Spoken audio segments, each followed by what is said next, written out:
नमस्ते गुरुजी। जय गुरुजी महाराज। जय गुरुजी साध संगत जी। जय गुरुजी महाराज का मल्टीलिंगुअल जूम प्लेटफॉर्म समस्त गुरु परिवार का स्वागत करता है। आज हमारे बीच में गुरुजी के समय की संगत डॉक्टर नीलम सिंह आंटी और आकाश सेठी अंकल उपस्थित हैं, जो कि इस सेशन को मैनेज करवाएंगे। Over to you doctor Neelam Singh aunty. जय गुरुजी। जय Guru ji and thank you uncle. और गुरु जी का बहुत बहुत शुक्राना और आयु संगत को भी जय गुरु जी। सो और thank you multilingual Facebook group page and zoom platform, thank you so much. तो देखिए गुरु जी के जो वचन का ये सेशन शुरू हुआ है, इसके लिए बहुत बहुत शुभकामनाएं। और देखिए वचन का जो चीज हुई ये मुझे लगता है शायद बहुत अच्छा काम हुआ है, क्योंकि वैसे तो देखिए गुरुजी ने कभी हमें प्रवचन या कुवचन ऐसे तो कोई बोले नहीं थे, कभी प्रीच नहीं किया था, सब जानते हैं। लेकिन कभी कभी गुरुजी रैंडमली कुछ कुछ एकदम से कुछ बोल दिया करते थे अचानक से। जैसे एक बार मैं बैठी थी, दिवाली की रात थी कि मन चंगा थे सब चंगा।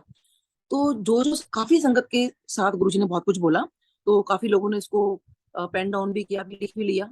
और फिर यहाँ पर अंकल ने ये सोचा कि लाइक अगर हर संगत को कुछ ना कुछ गुरुजी ने बोला ही है, कुछ ना कुछ वचन ना कुछ ना कुछ ऐसे बोले हैं, तो वो वचन अगर हमारी फ्यूचर जनरेशन के सामने आए, हमारे सामने आए, तो देखिए तभी पता चलेगा कि हमारी जो गुरु जी की लेगेसी वो कैरी फॉरवर्ड कैसे होगी, वो ऐसे ही होगी। क्योंकि गुरु जी के वचन, क्योंकि अगर हमें हमसे पुरानी संगत ना बताती तो हमें नहीं पता चलने थे।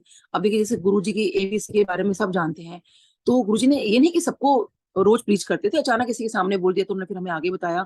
और देखिए उसमें कितने हमें मैसेज मिलते हैं कि हमें गुरु जी की एबीसी जाननी चाहिए, हमें किसी को अब्यूज नहीं करना, ब्लेम नहीं करना, क्रिटिसाइज नहीं करना। ये एक संगत को बोला फिर किसी और संगत को कुछ बोला, तो यहाँ पर जो है अंकल ने कंपाइल करवाया। तो बहुत बहुत मुबारक अंकल को और पूरी टीम को, जो सब इनके पीछे हैं। और एक रिक्वेस्ट ये है कि जो जो भी पुरानी संगत से ये वचन लिखवा सकते हैं, बुलवा सकते हैं, तो वो जरूर इसको आगे बढ़ाएं, क्योंकि ताकि हमारे जनरेशन, आगे वाली जनरेशन जो है ना, उसको पता चल सके। क्योंकि एक बार मैं कहीं सत्संग शेयर कर रही थी, तो किसी नई संगत ने यही कहा कि आंटी आप तो आज तो हमारे सामने शेयर कर रहे हो, लेकिन अगर आप इसकी ऑडियो बना लो या वीडियो बना लो तो हम लोगों को मतलब पता चलेगा आगे आने वाली जनरेशन को। तो मुझे ये लगा कि नहीं, अगर मुझे अजीब लगा था कि नहीं नहीं इसकी ऑडियो और वीडियो मुझे नहीं बनानी, मुझे सत्संग शेयर नहीं करना। कहते आंटी अगर आज आप नहीं करोगे तो आने वाली जनरेशन को पता कैसे चलेगा। एंड व्हाट अबाउट आफ्टर 2 और 3 generations. This is very true कि आफ्टर 2 और 3 जनरेशन के बाद जो है कैसे पता चलेगा संगत को, जब तक पुरानी संगत जो है सामने नहीं आएगी और वो सब सत्संग शेयर नहीं करेंगी या वो वचन शेयर नहीं करेंगी जो हमारे गुरु महाराज जी ने बोले। तो I welcome you Akash Sethi uncle. Definitely आपके भी बहुत ही प्यारे सत्संग है और गुरुजी ने आपके सामने भी कुछ ऐसे वचन रखे होंगे, वचन बोले होंगे इनफैक्ट। ऐसे तो आपको हमें पता है कि गुरुजी ऐसा कुछ कहते नहीं थे, लेकिन कुछ ना कुछ तो गुरुजी ने ऐसा कुछ वचन के रूप में आपको बोला होगा। तो हाँ जी अंकल। आंटी मुझे मैसेज आ रही है, आप वीडियो आंटी आप वीडियो पे आए प्लीज। जय गुरु जी, मुझे मैसेजेस मिले हैं संगत के।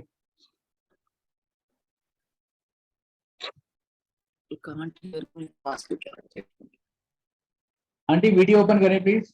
हेलो जय गुरु जी। अंकल आप ठीक है? नीलम आंटी वीडियो ऑन कर दीजिए प्लीज अपनी। अच्छा ओके अंकल, तो आवाज ही नहीं आ रही थी।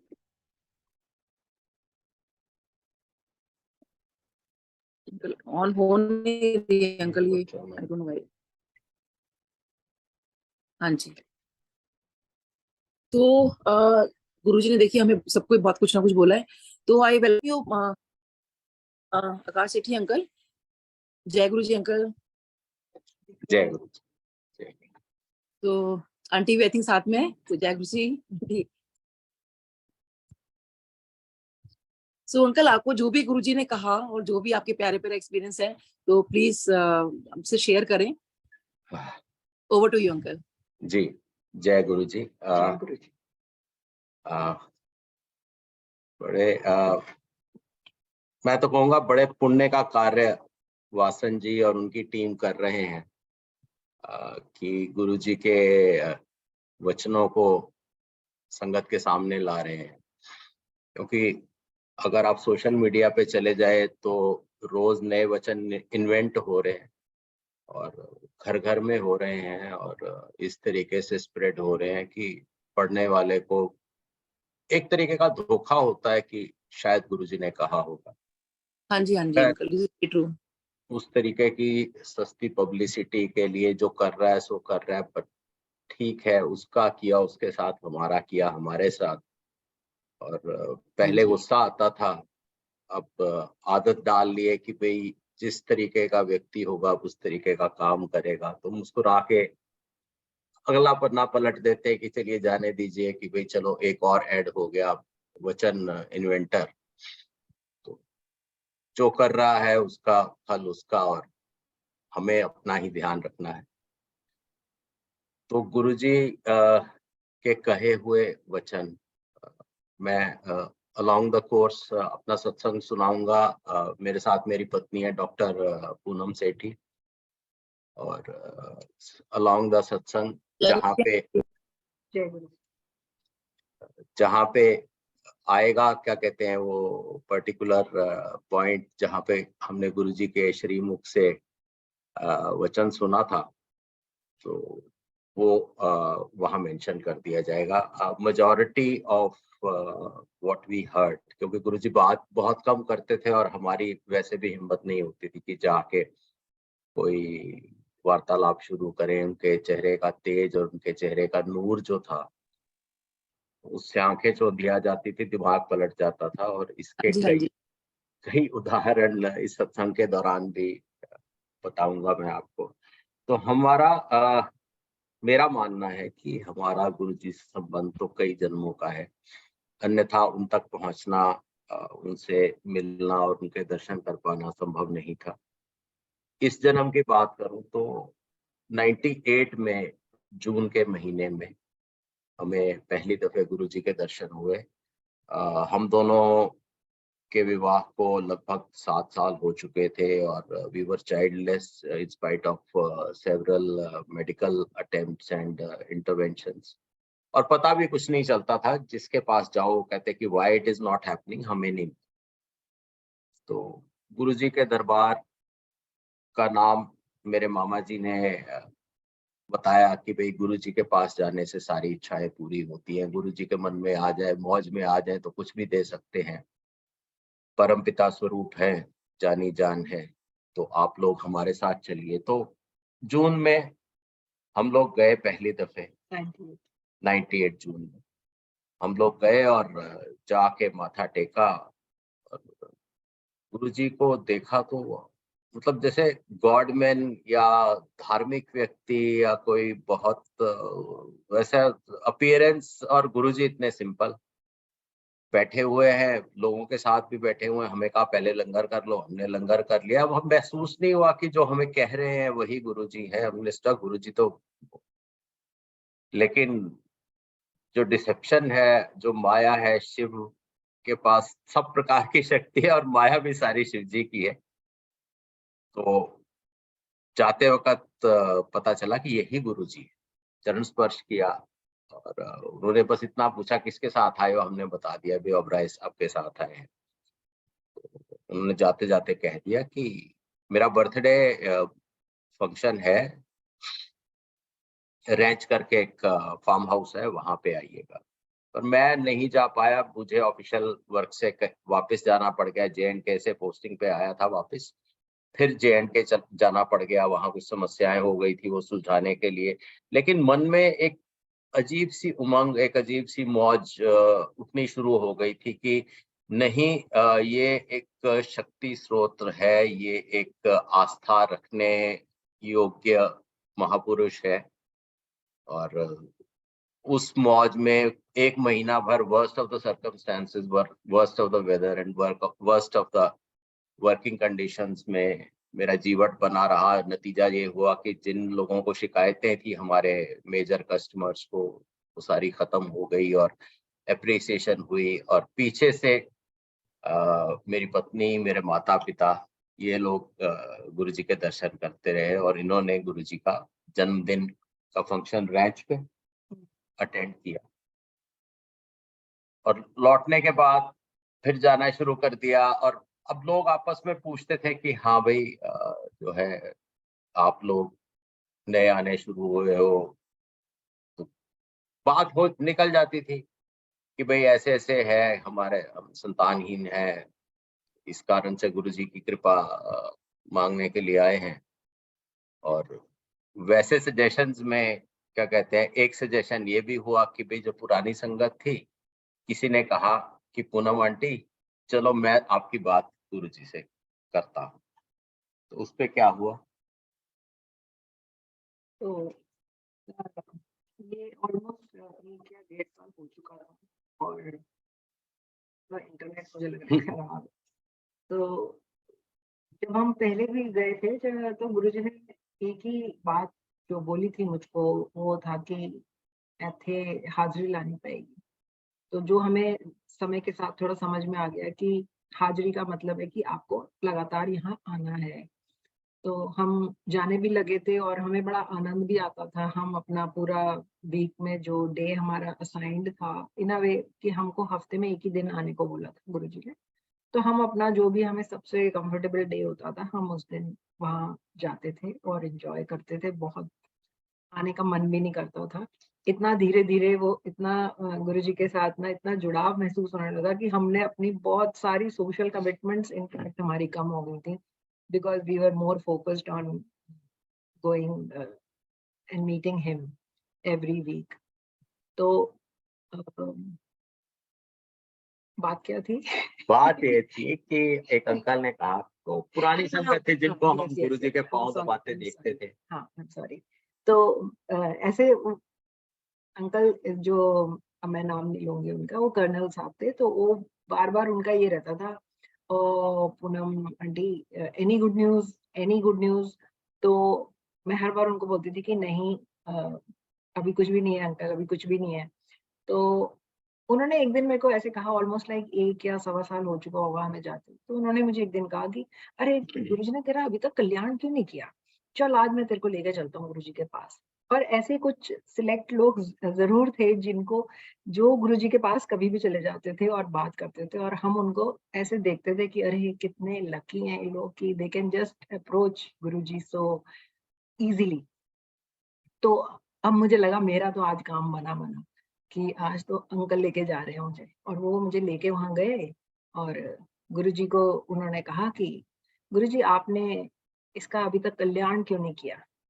तो गुरुजी ने अंकल की तरफ नहीं देखा, गुरुजी ने मेरी तरफ देख के मेरे को कहते, बड़ी आई है अप्रोच लाण वाली, दौड़ जा इत्थों। और उसके बाद तो मैं क्या बताऊं, मैं इतनी तेज वहां से भागी और कि बाहर आके मेरा तो दिल इतना धक धक करने लगा। मैंने कहा पता नहीं क्यों इतनी डांट पड़ गई मुझको। और तब तक अंकल भी बाहर आ गए। तो अंकल ने आके मुझे ये कहा कि अरे घबराना नहीं होता, इसका पूरे प्रकरण का जो अर्थ है वो ये है कि अभी आपका टाइम नहीं आया है। तो संगत जी यहाँ पे जो मैसेज जो बहुत इंपॉर्टेंट है कि ओनली गुरुजी नोज कि when is it the right time for you. हमें कई बार लगता है, हमारी पेशेंस लूज होने लगती है, हमारा कई बार मन में क्वेश्चंस आने लग जाते हैं। लेकिन जो लेसन मैंने वहाँ उस समय जो हमने सीखा या समझा वो यही था कि there is a appropriate time which we as human beings can never gauge which is that appropriate time, but it is only the divinity of Guruji that can see your future and वो अपने appropriate time पर ही आपको वो blessing, ऐसा नहीं है कि blessings were missing, but I'm talking about this particular incident जो एक special मतलब एपिसोड है हमारी लाइफ का। मैं उसकी बात कर रही हूँ कि वो वक्त शायद उस टाइम पे नहीं था और बहुत जल्दी वो वक्त आया। तो यहाँ से I think city uncle will narrate. तो जो इन्होंने सुना गुरु जी ने कोई सिफारिश आई बड़ी अप्रोच, इसमें भी आशीर्वाद था गुरु जी का। मेरे साथ तो ये था कि मैं जाके संगत में बैठता था और चूंकि समझा दिया गया था कि भाई अपने आप से नहीं जाना, गुरु जी बुलाएंगे तो जाना। तो कई दफे ऐसे लगा बुला रहे हैं, I would get up and then I would be signaled to sit down. बैठ जा, तैनू नहीं बुलाया। और जिस दिन बुलाया उस दिन यकीन ना हो, क्योंकि 4-6 दफे ऐसा हो चुका था कि लगा मुझे बुलाया और बुलाया किसी और को था। जिस दिन बुलाया तो जोर दे के गुरुजी कहते और तैनू ही बुलाया है। तो आई वेंट टू हिम, जाके चरणों में बैठ गया। तो गुरुजी कहते थे क्यों आए? गुरुजी औलाद नहीं है। सीधे कहते हो जाएगी फिर भज जा इत्थों। गुरुजी ने ही कोई ताकत दी, नहीं तो वैसे तो बोलने की हिम्मत नहीं थी। मैं गुरुजी भजन ले ही नहीं आया। और गुरुजी इतना प्यारा मुस्कुराए कि वैसी मुस्कुराहट मैंने देखी नहीं। और मन में ये आया कि अब गुरुजी कुछ दे या ना दे, कि मुस्कुराहट से मन में ऐसा ख्याल आता है कि आया सी कुछ मंगन मैं आप खो गया, आया सी कुछ मंगन मैं आप खो गया, तेरा रुख नूरानी देखा मैं तेरा हो गया। और वजह आज तक नहीं है, आज भी वही हूँ जहां उस दिन था, गुरुजी के चरणों में। तो वक्त गुजरता रहा, जैसा कि गुरुजी ने जब एप्रोप्रिएट सोचना था, जब उन्होंने निर्णय करना था, जब उन्होंने वचन करना था, तो इस बीच मेरा शॉर्ट लिस्टिंग हुई MBA अटेंड करने के लिए। तो एग्जाम देना था।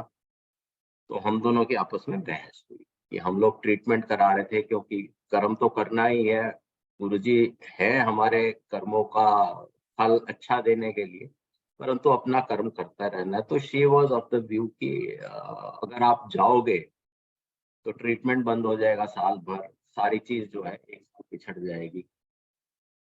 तो आदत तब तक इतनी समझदारी आ गई थी कि भाई कोई चीज में आपस में फैसला ना हो तो गुरुजी से पूछ।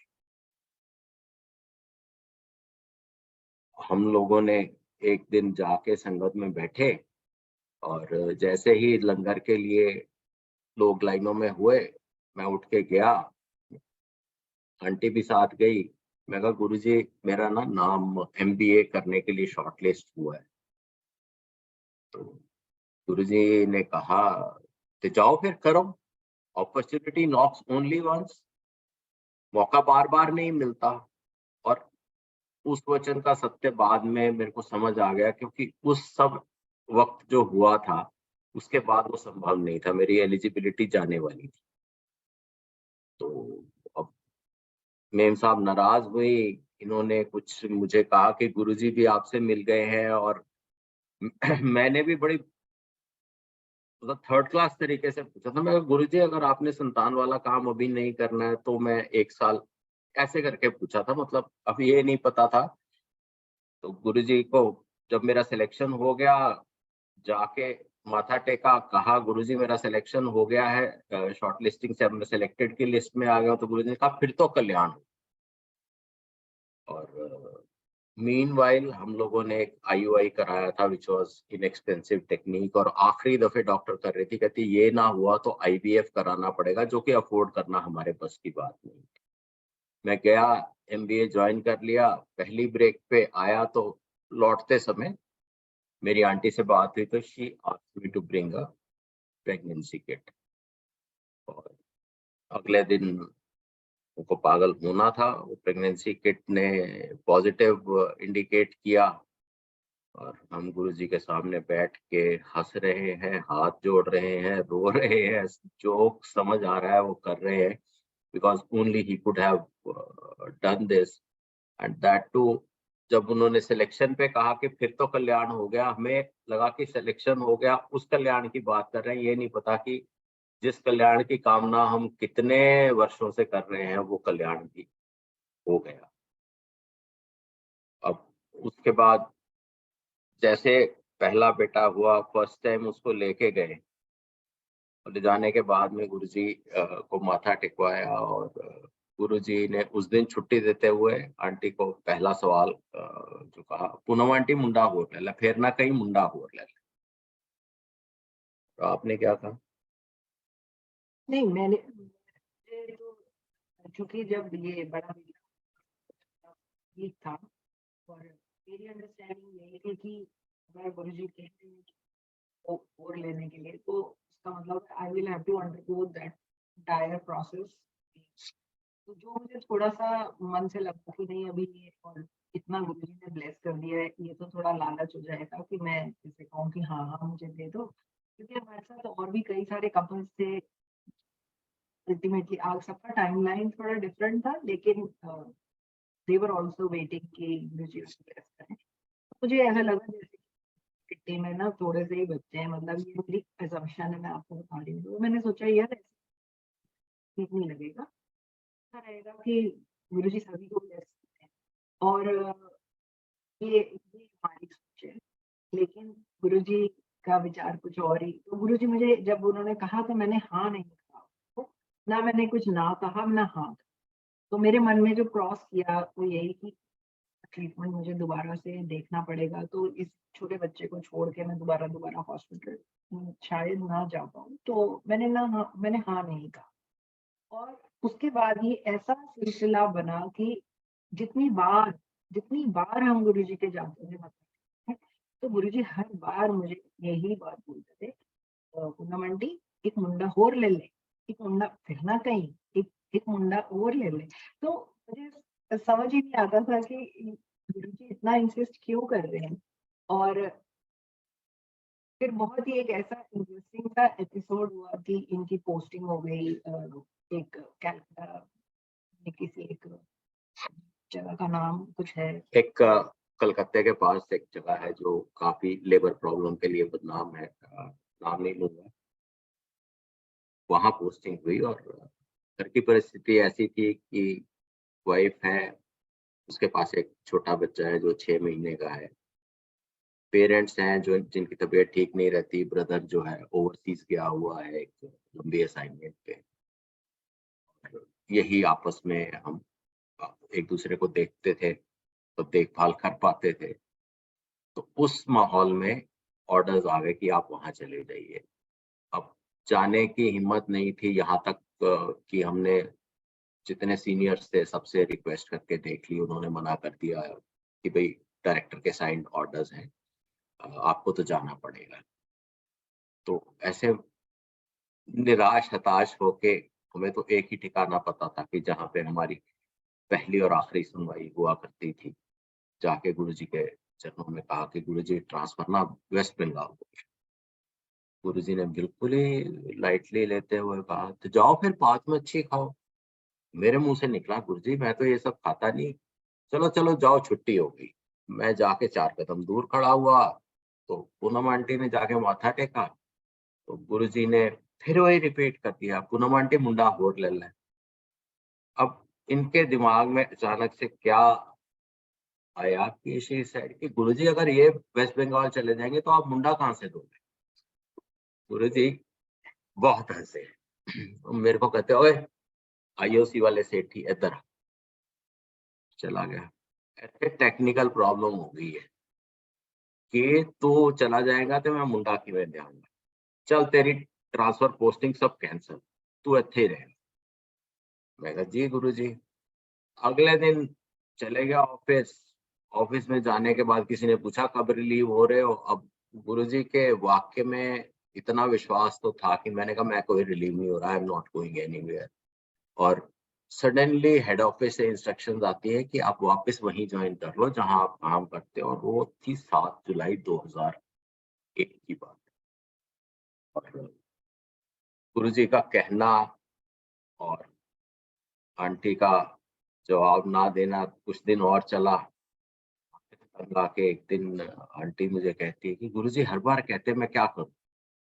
मैंने कहा जो मन में आए वो कहो।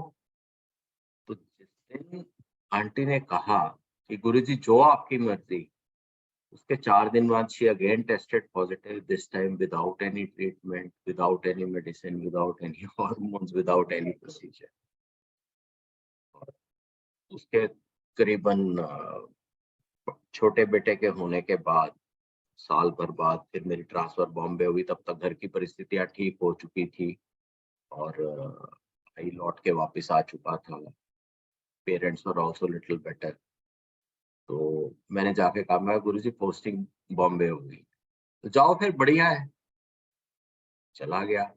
अब मैं पहले अकेले गया क्योंकि आंटी की नौकरी, यहाँ पे 2 बच्चे, तो इनका उस समय नहीं बन रहा था जाने का, और छुट्टी 2 बारी मैटरनिटी ले ली हो, फिर आप लीव मांगो तो दिक्कत भी है।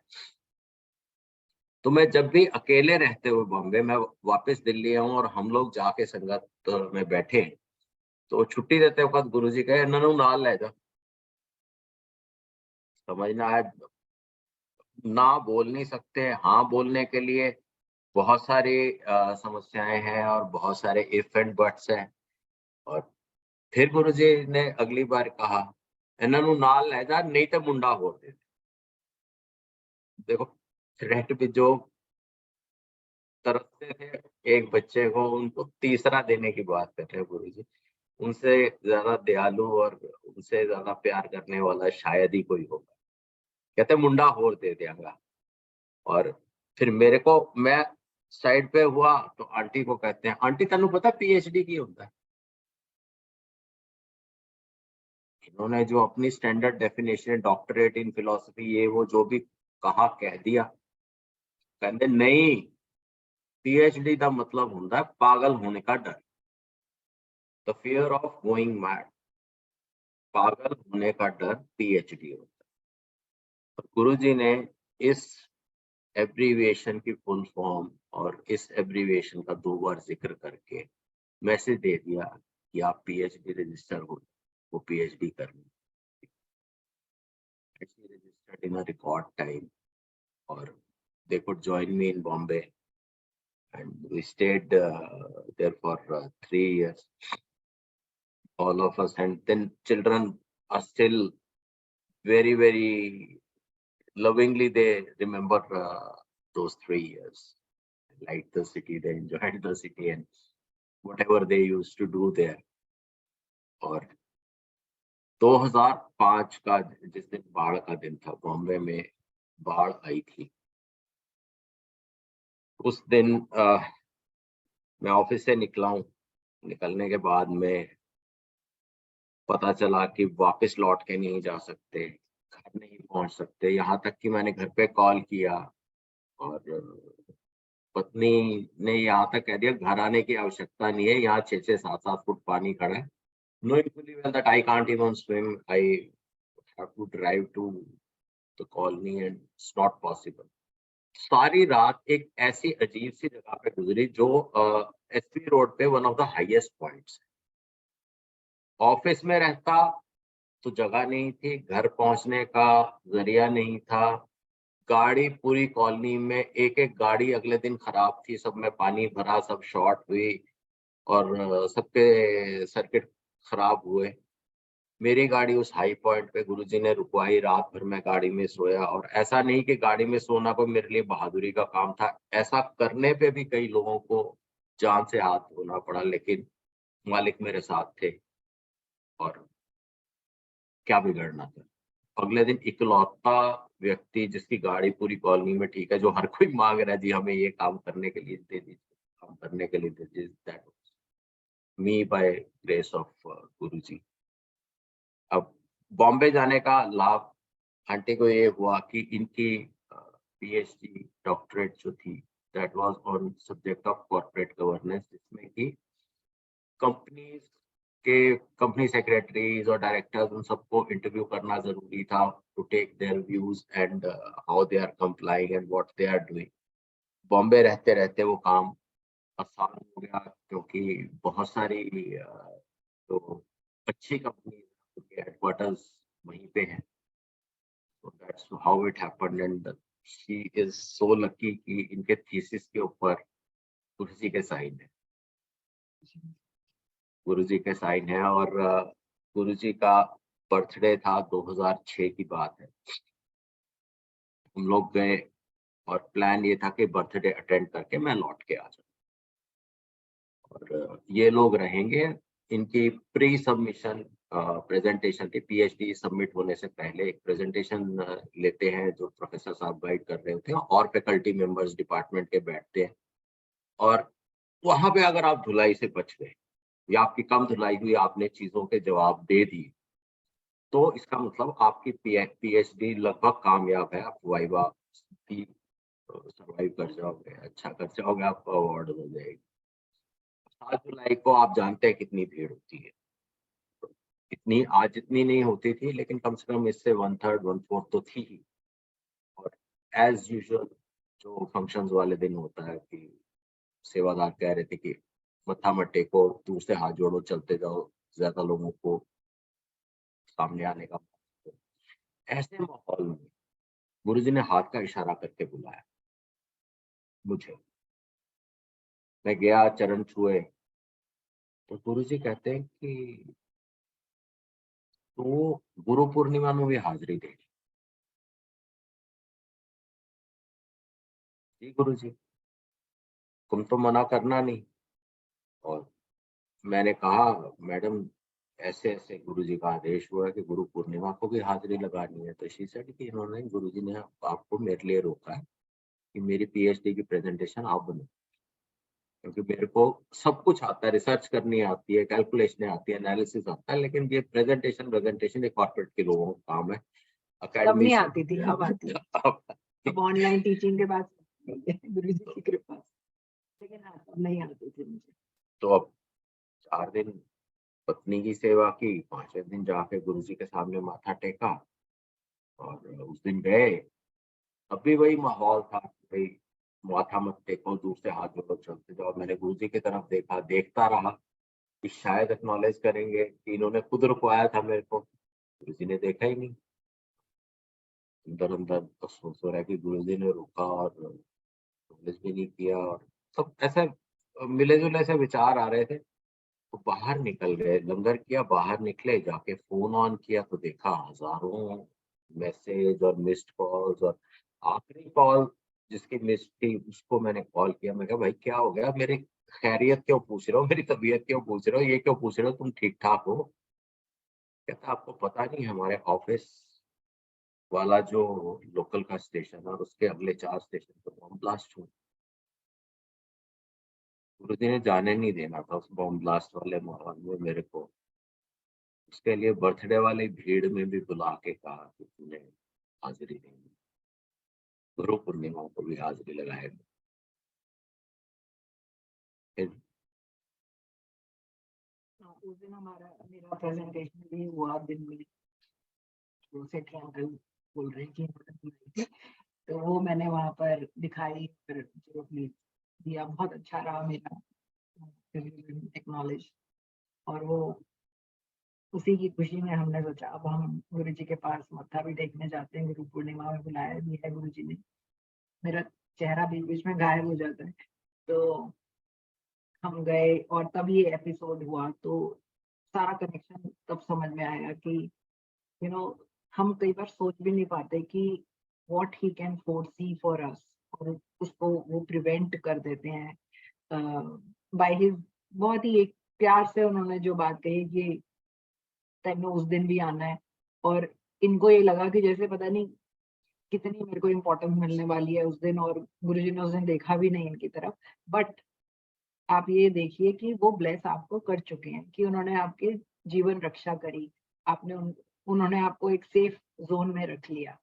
तो इस तरह के बहुत सारे एपिसोड्स हैं जिसमें हमें लगा कि अरे अब तो हम जैसे एक दो बार ऐसा हुआ कि हम कहीं बाहर दिल्ली से बाहर गए हुए थे, और जब हम वापस लौट रहे थे, ये before our children were born, लेकिन हम गुरुजी के दरबार जाने लगे थे तब तक। तो ऐसा ही हुआ कि वापस आ रहे थे, तो इधर हाईवे पे कहाँ कौन सा हाईवे है वो, NH1 जो हाँ NH1। दिल्ली अम्बाला वाला। तो उस टाइम पे वो थोड़ा हाफ वे पे रिपेयर हो रहा था, तब वो इतना ब्रॉड नहीं था। और सडनली मतलब एक स्ट्रेच पे ना उन्होंने सड़क बंद कर रखी थी, और जो दूसरी तरफ का जो ट्रैफिक था वो इसी सड़क के ऊपर चल के आ रहा था। एंड इट वाज, हम बहुत स्पीड पे आ रहे थे और एकदम एब्रप्टली ना सामने से एक ट्रक लेन में चढ़ा, और and it was coming very fast at us. और अंकल को समझ नहीं आ रहा था कि अब क्या होगा, क्योंकि हमारे लेफ्ट साइड पे एक बहुत बड़ा हार्वेस्टर टाइप की एक बहुत बड़ी सी एक अर्थ मूवर्स। अर्थ मूवर चल रहा था, जो बिल्कुल जगह ही नहीं दे रहा था हमें निकलने के लिए। और सामने से वो ट्रक और इधर से ये, हमें समझ ही नहीं आ रहा था। बट मैंने तो इतना जोर से मैंने उस टाइम पे बोला, जय गुरु जी, बचाओ गुरु जी।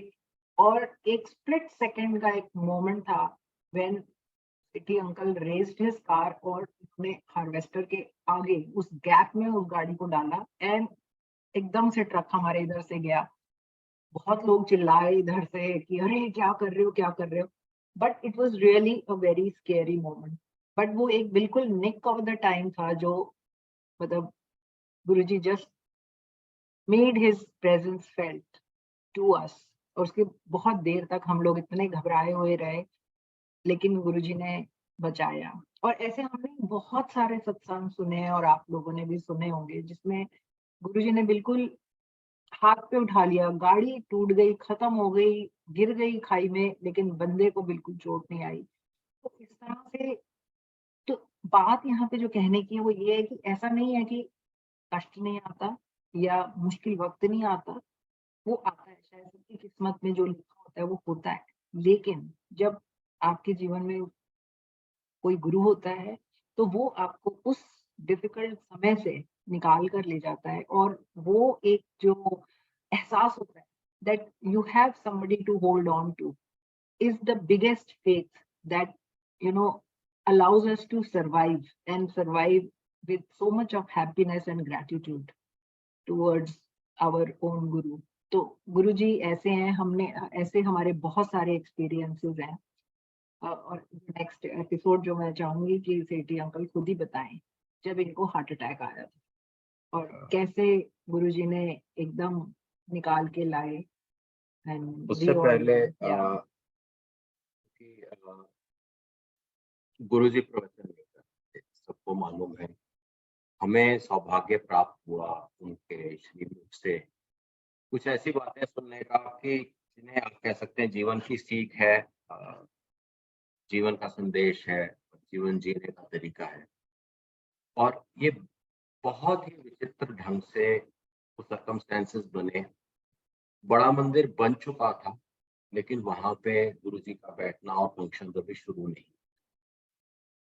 छोटे मंदिर में हम लोग गए, लंगर किया। लंगर करने के बाद हमें कह दिया गया कि जाओ तुम्हारी छुट्टी हो गई। हम जाके बाहर खड़े थे, अचानक संदेश मिला कि नहीं, गुरुजी कह रहे हैं कि कोई जाएगा नहीं, जितने रह गए हैं यहाँ पे सब बड़े मंदिर से। हमें तो रास्ता भी नहीं पता। देखा, जाके गाड़ी में बैठ गए। अब गुरुजी की गाड़ी आगे आगे, हम लोगों की गाड़ियां सबकी पीछे पीछे। जाके बड़ा मंदिर हॉल खुलवाया, वहां बैठे हैं। एक सज्जन आए हुए थे जो गुरुजी के पुराने परिचित थे। इस दिन का की जो स्मृतियां हैं वो सिर्फ गुरुजी के वाक्य भर है। मैं ना तो एग्जैक्ट उन व्यक्ति का नाम जानता हूँ, जानने की कोशिश भी नहीं की, ना कोई डेट बता पाऊंगा कि इस डेट के आसपास है। बस इतना है कि तब तक बड़ा मंदिर नहीं ऑपरेशनलाइज हुआ था। और बात करते करते वहां पे पहले लंगर कर चुके थे, पहले चाय सर्व हुई, चाय सर्व होने के बाद कोल्ड ड्रिंक सर्व हुई, और उसके बाद गुरुजी बैठे और कह रहे थे। एंड मुझे ये पता है कि मेरे साथ मेरे फादर इन लॉ भी बैठे हुए थे और वो अपने में मस्त थे। मैंने बाद में उनसे पूछा भी कि आपने सुना था गुरुजी ने ये कहा, तो ही कुड नॉट रिकॉल। और गुरुजी ने 3 बेहद पावरफुल मैसेज उस दिन मैंने उनके मुख से सुने। सबसे पहला कि जानवर को खाना जानवर का काम है, इंसान का ये काम नहीं। मैं वेजिटेरियन हूँ, हमारे परिवार में मिक्सचर है, जिसकी जो इच्छा करती है वो वही करता है। परंतु गुरुजी के मुख से सुनने को मिला कि जानवर को खाना जानवर का काम है, इंसान का ये काम है। फिर किसी ने कहा कि गुरुजी आप तो किसी को भी कुछ भी दे देते हो। तो उन्होंने कहा कि लोग आते हैं, चरणों में बैठते हैं, श्रद्धा करते हैं, लेकिन दुनियावी चीज मांगते हैं। और चूंकि वो श्रद्धा करते हैं, मैं मना नहीं करता, हमारा फर्ज बनता है, वो दुनियावी चीज मांगे, जो भी चीज मांगे हम दे देते हैं। जबकि असली दात कोई जो मांग सकता है और जो हम दे सकते हैं वो ये है कि मेरा तार परमात्मा से जोड़ो। और जब तक आप वो दात नहीं मांगते हो तब तक आप छोटी दात लेके खुश हो रहे हो। लेकिन चूंकि आप श्रद्धा कर रहे हो, हम इसके लिए भी मना नहीं करेंगे। आपकी जरूरत है, आप ले लीजिए। और तीसरा वचन जो उन्होंने किया, वो वचन कई और संतों ने भी सुना हुआ है कि आदमी औरत की सेवा करे, औरत आदमी की सेवा करे, इतना धर्म काफी है जीवन में। हमारे पास अपने आप को गुरुजी ने कभी भगवान या परमात्मा या कुछ नहीं कहा, ज्यादा से ज्यादा महापुरुष कहते थे। कहते महापुरुषों को आन दी लोड़ ता है ਜਦੋਂ ईश्वर दी राह ते जाना, नहीं ते बंदा जनानी दी सेवा करे, जनानी बंदे दी सेवा करे, इन्ना धर्म निभाना काफी है। तो ये 3 वचन उस दिन सुने और ग्रहण कर लिए, जहां तक पालन होता है करता हूँ। और अब आ जाता हूँ कि गुरुजी ने शरीर छोड़ने के बाद भी किसी का साथ नहीं छोड़ा। 2013 की बात है, फरवरी की। मेरी फिजिकल कंडीशन काफी खराब थी, मतलब फील्ड में काम करने वाला व्यक्ति ऑफिस की नौकरी करनी पड़ गई। और ऑफिस में भी 3-4 साल से माहौल ये चल रहा था कि सुबह 9 बजे पहुंच जाओ, रात को 9 बजे, 9:30 बजे, 10 बजे निकलो। Food habits are going bad, exercising बिल्कुल बंद थी, फिजिकल एक्टिविटी कम थी। तो एक हमारे स्कूल एलुमनाई की गेट टुगेदर थी, वहां पे डांस कर रहे थे। करते करते जैसे फेल हुआ। फॉर्चुनेटली एक मित्र हैं मेरे, वो उस समय एक अच्छे हॉस्पिटल के डॉक्टर एसोसिएशन के सेक्रेटरी थे। उन्होंने कहा कैसा महसूस होता है, मैंने कहा ऐसे ऐसे दर्द होता है। सेट कि पहले कभी हुआ, कोई हिस्ट्री है? नहीं, ऐसा कुछ नहीं है। तो आप मुझे 5 मिनट दीजिए, मैं लगता है हो सकता है गैस्ट्रिक पेन हो या कुछ हो। तो हाँ, 5 मिनट ही went outside and called up hospital to tell them कि भाई आप प्रिपरेशन कर लीजिए, maybe we have a case, cardiac attention is required. तो करने के बाद में ही came back, he asked me, कहते भाई ठीक हुआ दर्द? नहीं हुआ। Meanwhile the things had deteriorated. एक तो वॉमिटिंग आ गई थी मेरे को, और देन उनकी गाड़ी में हम चले गए। और गुरुजी की करनी आमतौर पे एलुमनाई मीट में अकेले भी चला जाया करता था, उस दिन पत्नी साथ में थी।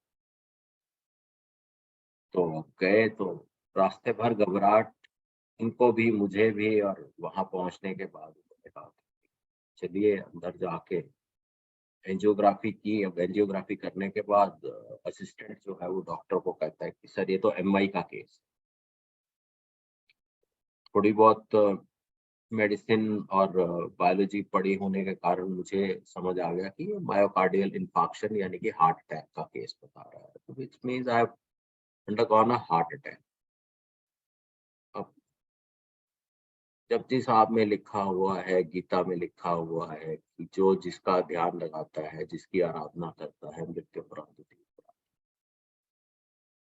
अगर उसकी आत्मा में कुछ तत्व है तो ध्यान लगाया। मैंने कहा गुरुजी आज मुलाकात हो रही है। तो ये वचन जो मैं अब आपको बताने जा रहा हूँ, मैंने, हो सकता है मेरी कल्पना हो, लेकिन ये कल्पना मैं जीवन भर बल्कि कई जन्मों तक इसे भुला नहीं। तो भड़कती हुई आवाज में गुरुजी ने कहा अपनी औकात इच रह के और जिथे है हो, जो कर रहे हो उत्थे ही रहो, वही करते रहो, कोई मुलाकात नहीं हो रही। And I was sure, not going anywhere. Meanwhile, doctors ने को इंडेमनिटी बॉन्ड साइन करने को कहा कि भाई एक प्रोसीजर करेंगे, वो प्रोसीजर के दौरान अगर मरीज को कुछ हो जाता है, we are not to be held responsible. No legal action is faced because it is part of the procedure that we do.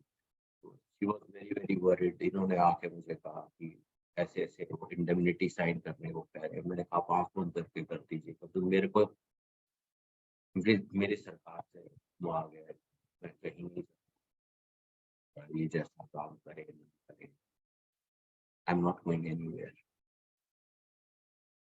और गुरु जी के आदेश के ऊपर कोई आदेश नहीं, उनका आदेश सुप्रीम है।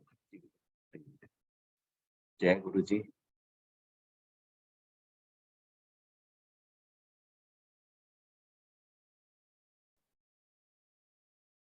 जय गुरु जी महाराज। जय गुरु जी अंकल।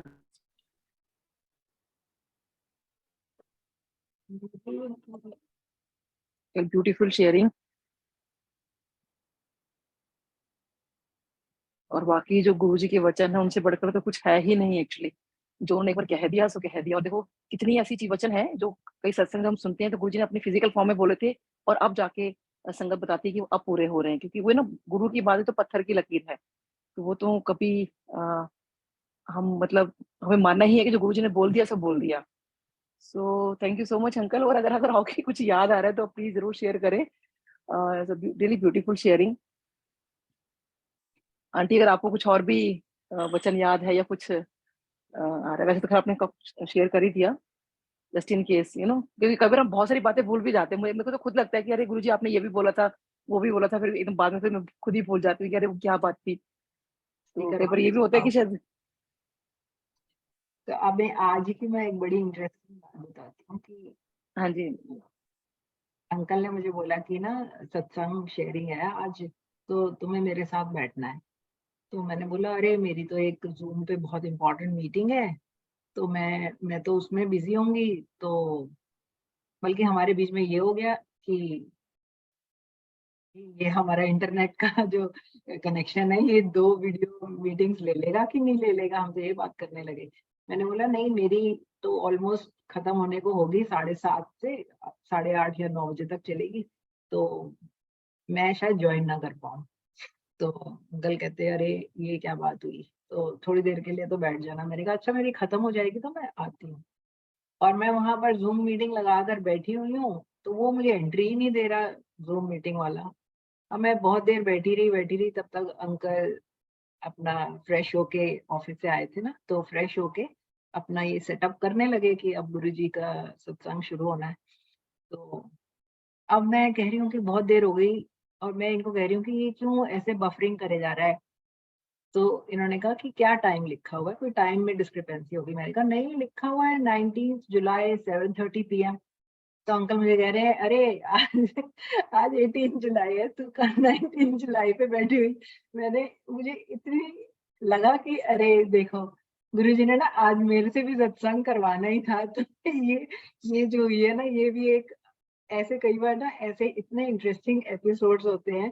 तो आज मेरी किस्मत में था आज गुरुजी का सत्संग करना, तो मुझे गुरुजी ने यहाँ बिठवा दिया। और थैंकफुली वो जो भी कंफ्यूजन था मेरे माइंड में वो अपने आप ही एलिमिनेट हो गया timely, and that's how I am also sitting here today. तो ये गुरुजी आंटी ऐसे ही करते हैं। और मैं बता दूं, हाँ ये बात बिल्कुल सही कह रहे हैं। ये गुरुजी ना मुझे हमेशा जब मैं जाती होती थी तो गुरुजी कहते थे आ गई है कंफ्यूज माइंड। तो गुरुजी के सामने जाके पता नहीं क्यों माइंड इतना पजल हो जाता। तो ऐसे कई बार गुरुजी ने मेरे को तू की पढ़ाती है, तो मैं अपना गुरुजी मैं इकोनॉमिक्स पढ़ाती हूँ। तो अच्छा तो मॉनेटरी पॉलिसी की होती है, तो मैं पूरा अपना दिमाग लगा के ढूंढ के कोई बेस्ट डेफिनेशन जो होती थी ना, अभी मैंने बोलना शुरू भी नहीं किया होता था, गुरुजी कहते जा तू फेल है जा हट। तो मतलब तो लगता था कि अरे ये क्या हो गया कि गुरुजी ने पूछा और मेरे दिमाग में आया भी नहीं, यार मैं कैसी टीचर हूँ, बड़ी बकवास, मतलब मन में ऐसे अपने आप को लगता था। और फिर ऐसे कई बार और भी गुरुजी ने एकदम पूछ लेते थे कुछ भी, क्रेडिट कंट्रोल की होता है। तो मैं अपनी तरफ से जैसे पीएचडी का भी, जैसे गुरुजी ने पूछा कि पीएचडी का की मतलब होता है, तो मैंने बोला कि ये अपनी तरफ से डॉक्टरेट ऑफ फिलोसफी। तो कहते ना उदा मतलब होता है पागल होता डर। तो वो मुझे भी समझ में, देखो कितनी बाद में कई चीजें आती है ना गुरुजी की कही हुई, जो वो बहुत ही जेस्टफुली कहते थे, तो बाद में समझ में आई कि मेरी पीएचडी गुरुजी की कृपा से रिकॉर्ड टाइम में हुई है। तो नॉर्मली लोगों की पीएचडी 5-5 साल, 6-6 साल, डबल 2 बार रजिस्ट्रेशन कराना और दिल्ली यूनिवर्सिटी से है तो डेफिनेटली उसमें किसी तरह का कॉम्प्रोमाइज नहीं था। तो बहुत रिकॉर्ड टाइम में गुरुजी की कृपा से हुई, because I shifted my base और वहाँ इजी था मेरे लिए कर पाना, क्योंकि सारे हेडक्वार्टर्स वहीं थे। नहीं तो ऐसे ट्रैवल करके 2 छोटे बच्चों के साथ मेरे लिए शायद अदरवाइज उस क्वालिटी की पीएचडी कर पाना मुश्किल होता। लेकिन वो गुरुजी ने पूरा इस तरह का बनाया कि मुझे मौका लगा इनके साथ जाने का और वहाँ पर बच्चे भी पल गए हैं मैं कहूँगी, और मेरी पीएचडी भी हो गई। और वो 3 साल बहुत ही अ, अच्छे थे। गुरुजी बहुत लोगों को भेजते थे वहाँ पे, और बड़ा मुझे ऐसे हैरानी होती थी कि एक बारी संगत में से ही कोई आए वहाँ पे और वो बोले कि हमें गुरुजी ने कहा है कि पूनम आंटी के घर जाना, बड़ा साफ-सुथरा रखा हुआ है, 2nd फ्लोर पे रहती है। और मैं इतनी हैरान कि गुरुजी तो मतलब कोई आए नहीं, कभी कोई बात नहीं हुई, तो गुरुजी, फिर वो धीरे-धीरे समझ में आने लगा कि गुरुजी के लिए ज्योग्राफिकल लोकेशंस की कोई मीनिंग नहीं है। He comes Yes. and goes and he can travel any distance and he can be anywhere and everywhere at any point of time. और ये भी नहीं है कि अगर वो मेरे साथ है तो वो किसी दूसरे के साथ नहीं है, वो हर एक के साथ है। So with that understanding now, I think we all have matured.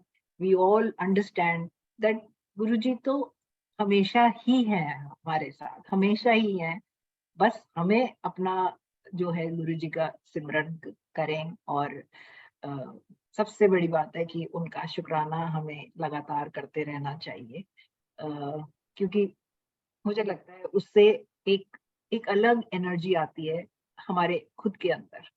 और जो Very भी true, aunty. कोई भी कोई एक कभी कोई डिफिकल्ट टाइम भी आता है ना, इतना इतना दिमाग जो है ना इतना रिलैक्स्ड रहता है और इतने ईज में रहता है, क्योंकि at the back of the mind क्या रहता है, अरे Guruji will take care, Guruji is taking care. तो Yes. यहाँ का स्ट्रेस नहीं होता। जैसे कई लोग मैं देखती हूँ कि बहुत परेशान हो जाते हैं, तो मैं उन्हें बोलती हूँ कि अरे do believe in that power also ना, कि जो जो इस दुनिया को चला रही है। ऑब्वियसली हम लकी हैं, हम बहुत लकी हैं हम, कि हमारी लाइफ में गुरुजी हैं, तो हमें तो वो चीज महसूस होती है। लेकिन कभी हम दूसरों को देखते हैं तो मुझे लगता है कि यस, लोग बहुत स्ट्रेसफुल लाइफ जीते हैं, और हम बस लकी हैं। That is what I wish to say. And Guruji Yes, aunty, गुरु से जुड़ना more important. यस तो वो जुड़ गए हैं तो बाकी हमारी लाइफ में बहुत इस बात में हम लकी हैं कि गुरु जी से जुड़ गए हैं। और देखिए गुरु जी ने कितनी लाइफ वाकई कितनी स्ट्रेसफुल तो देखिए सभी की होती है, लेकिन वो जो एनर्जी आपने कहा ना, एक एनर्जी मिलती है हमें कि हाँ जी गुरु जी हैं। So, वो जो फेथ है ना वो आपको सब कुछ इन सब चीजों से निकाल देता है। तकलीफें तो उतनी होनी है, बट वो जो फेथ है और ब्लेसिंग्स है वो एक छाते का काम करती है। जैसे कितनी धूप हो बारिश हो वो तो उतनी होनी है ना। तो लाइफ तो वैसे ही निकलनी है, लेकिन वो एक उस तरह का अम्ब्रेला का काम करती है उनकी ब्लेसिंग्स। सो बहुत प्यारा लगा आंटी सत्संग सुन के। और वैसे तो जितने भी, हालांकि मैं लाइट ऑफ डिविनिटी में भी आपका पढ़ा हुआ है, वैसे भी सुने हुए हैं, बट जितनी भी बार भी सुन लो हमेशा कुछ ना कुछ नया लगता है कि हमेशा और अभी नयापन है। बहुत ऐसे छोटे छोटे डेली इंसिडेंट्स होते थे, वो तो हम मतलब नरेट ही नहीं कर पाते। जैसे कई बार ऐसे गुरुजी बोल देते थे कि आज चलो आज तुम सत्संग करो, या आज वहां पर और लोग सत्संग करते थे। तो एक बारी तो जैसे बहुत सुंदर संगत में से किसी ने बहुत सुंदर डांस किया। She was a classical dancer, मुझे अब बिल्कुल भी नहीं याद है कौन थी वो और क्या थी। तो गुरुजी ने उन्हें कहा कि आज तुम परफॉर्म करोगे। कोई कोई दिन ना ऐसे गुरुजी बड़े मौज में होते थे, तब वो ऐसी बातें कहते थे कि आज हम ये हाँ जी। करेंगे, या आज आज ना ये करते हैं। तो उन्होंने डांस किया। तो जब उन्होंने डांस किया तो जो गुरुजी का जो एक स्वरूप पीछे लगा हुआ था ना, जो गुरुजी के छोटे मंदिर में बेडरूम की एंट्री के राइट साइड में लगा हुआ था, उसमें से क्या बोलते थे, अमृत अमृत वर्षा होने लगी। और इट वाज विजिबल, मतलब जब उन्होंने परफॉर्म किया, बहुत ही मतलब पावरफुल परफॉर्मेंस थी उनकी। और ऐसा लगा कि जैसे वाकई प्रसन्न किया, जैसे प्रसन्न हो जाते हैं ना एकदम भगवान, जैसे हम स्टोरी सुनते हैं, वैसा वाला वो माहौल बन गया था। Everybody was spellbound by her performance and एकदम सबने देखा कि गुरुजी के उधर उसमें स्वरूप में से अमृत वर्षा हो रही है। एंड दैट्स व्हेन मतलब पहली बार हमने वो चीज को एक्सपीरियंस किया, और जो फ्रेग्रेंस आती थी, that was our first, probably one of the first experiences कि how sometimes you know he would make his presence felt। तो हम उस खुशबू से हम पहली बार तब अच्छी तरह से वाकिफ हुए कि ये गुरुजी की खुशबू है। तो इस तरह के ऐसे कई सारे बातें होती थी कि एक दिन मैंने ऐसे ही जब हम घर से चले, मैंने बोला कि अरे बड़े दिनों 2 साल 1.5 साल से ना गुरुजी इतना इतना हलवा खिलाते हैं, इतना इतना हलवा खिलाते हैं, तो ये तो ना मतलब इतना घी, इतना ऐसे ही मैंने बोला। और मैंने बोला ऐसा ना मेरा अब ना कई बार मन भी नहीं करता कि ना इतना मीठा हम खाते हैं। ये एक stupid मैं बातें कर रही हूँ कि कई बार ऐसे ही हम बातें भी कर लेते थे। तो मैंने कहा यार कभी कभी गुरुजी का मन नहीं करता कि कुछ और भी खिलाया जाए संगत को। तो आप मानोगे नहीं, हम उस दिन पहुंचे हैं तो वहां पे परात में समोसे लगे हुए थे and that was the first time that I saw samosa and I said अरे ये बात तो मैंने गाड़ी में बोली और ये देखो ये ने पूरी भी कर दी। तो ये इतनी छोटी छोटी बातें भी कई बारी इतने मजा दे जाती थी कि गुरुजी आपकी छोटी छोटी इच्छाएं भी पूरी करते थे। ऐसे कई बार बिठा दिया पास में, लंगर खाने के लिए बोला कि ओ एनु एनु रोटी होर पाई, मैं दो रोटी से ज्यादा नहीं खा पाती। तो गुरुजी ने उस दिन मेरी थाली में 6 रोटियां रखवा दी।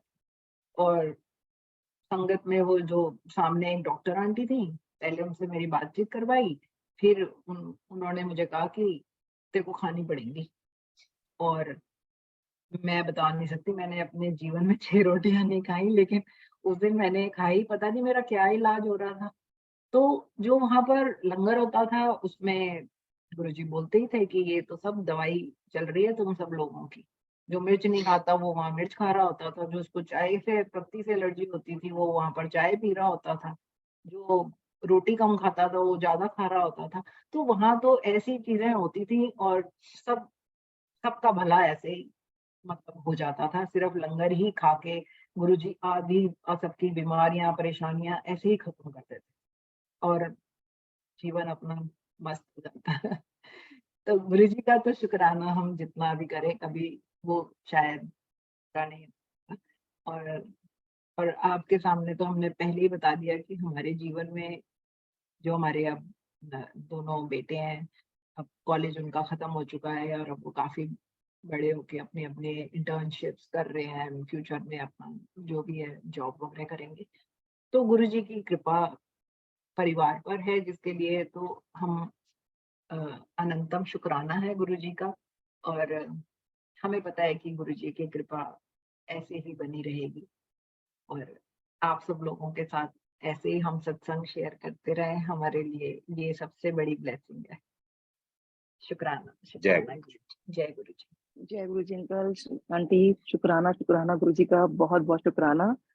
बहुत ही ब्यूटीफुल, वाकई ये बड़ा छोटी छोटी बातें याद आती है ना तो मन और भी बड़ा प्रफुल्लित सा हो जाता है अंदर ही ना, कि हाँ जैसे गुरु जी ने ये भी बोला था वो भी बोला था। और बाकी हमें इतना टाइम नहीं मिलता कि वो छोटी छोटी बातें शेयर करें, क्योंकि वो एक मेन चीज हम बता देते हैं, उसके बाद फिर वो चीजें रह जाती हैं। बट ये जी जो प्लेटफॉर्म बना है जो वचन वाला है, तो देखिए वो फिर हम पर्टिकुलर चीजें मतलब बता रहे हैं संगत के, बाकी छोटा छोटा, क्योंकि वो उसी में देखिए गुरु जी कितना इतनी बाकी बहुत एनर्जी भर देते थे। हर एक लफ्ज में गुरु जी की इतनी एनर्जी भरी हुई है, आप कुछ भी एकदम बोलो या कुछ भी याद करो तो आपको लगता है कि आप एकदम एनर्जी आपके अंदर आ गई है।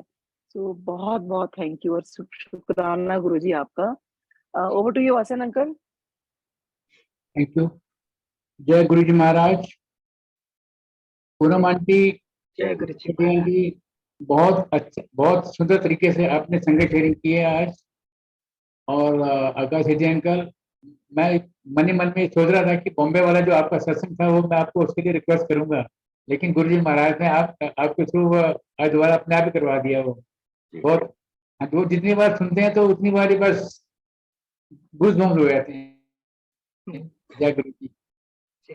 बहुत ही संघर्षपूर्ण तरीके से वो जो बॉम्बे में जो आपका वो आए अपना जो वापस आए, इतना अच्छा लगा हो, इतना पानी था और